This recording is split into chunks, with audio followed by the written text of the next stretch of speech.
Good morning. It is 11:28 a.m. on Sunday, September 12th, 2021. I'm Christiana Ellis, and I just got up. This is 5 more minutes. Excuse me, burp. Ended up staying up really late last night playing The Forgotten City, which is a standalone game that is originally based on a Skyrim mod, is my understanding.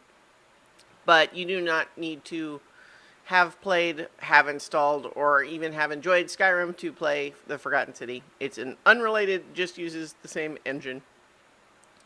But it is a game in which you find yourself in this city where it seems to be people living in ancient Roman ruins, but the people also seem to have been from that approximate time period. And it's this small little town, or rather a small number of people living in what seems like it was once a bigger city. And we're told that the rule here is the golden rule, as they call it, is that if anyone in the city commits a sin, then everybody in the city will be turned to gold, killed. And so the idea that everyone is collectively responsible for making sure that nobody sins. But you can certainly imagine how immediately various questions begin to arise, like, what do you mean by sin? Like, who decides what a sin is? And, is that a fair thing?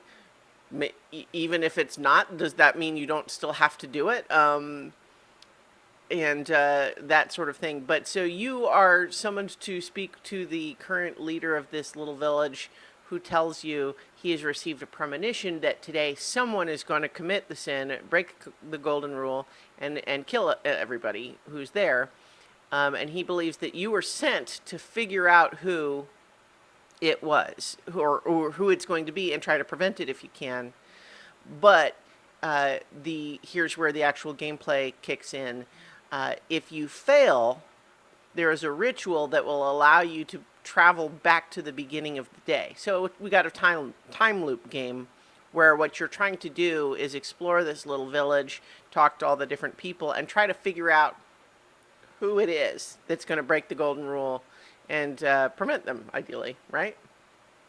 And so it's the mechanism of the game is that you're running around this environment, Skyrim style, but you're also just doing a lot of talking to people and trying to figure out what everybody's deal is, and solving various mysteries along the way.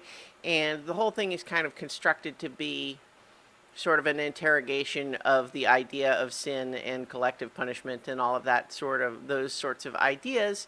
And it's pretty cool. I'm digging it so far. Obviously, a lot of how it ends and how it lands the plane, so to speak, is going to play a big factor, I think. But I'm tantalized enough by the mysteries so far, because you have a lot of situations where people are doing things that clearly seem morally wrong and yet so don't seem to count for the golden rule. So, like, for example, someone manipulating people into accepting what is essentially a contract for slavery, with the only alternative being suicide, and essentially deceiving someone into taking that contract under false pretenses, but then expecting them to have to live up to that contract. Seems bad, right, to us, but apparently the golden rule doesn't think it's bad enough to count. So, like, what does count, what doesn't count, right?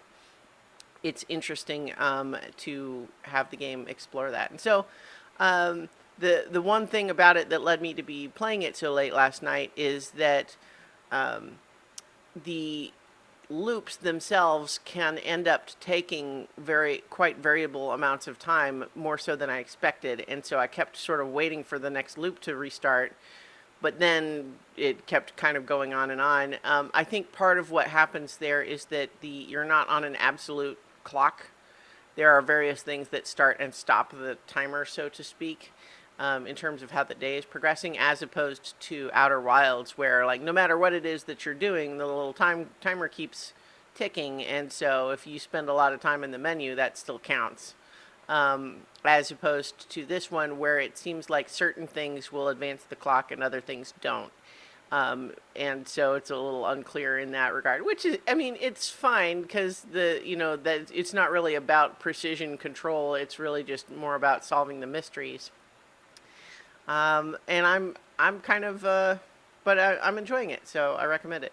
The other thing, I talked about that more than I expected. The other thing I'll just shout out is that we played more Ironsworn Starforged last night, where we actually went on an adventure with our cast of characters and had a lot of fun. So we might do that some more. And you can check out our session that we had. It'll be one of these as the video ends. And so in the meantime, I'll talk to you all tomorrow for 5 more minutes.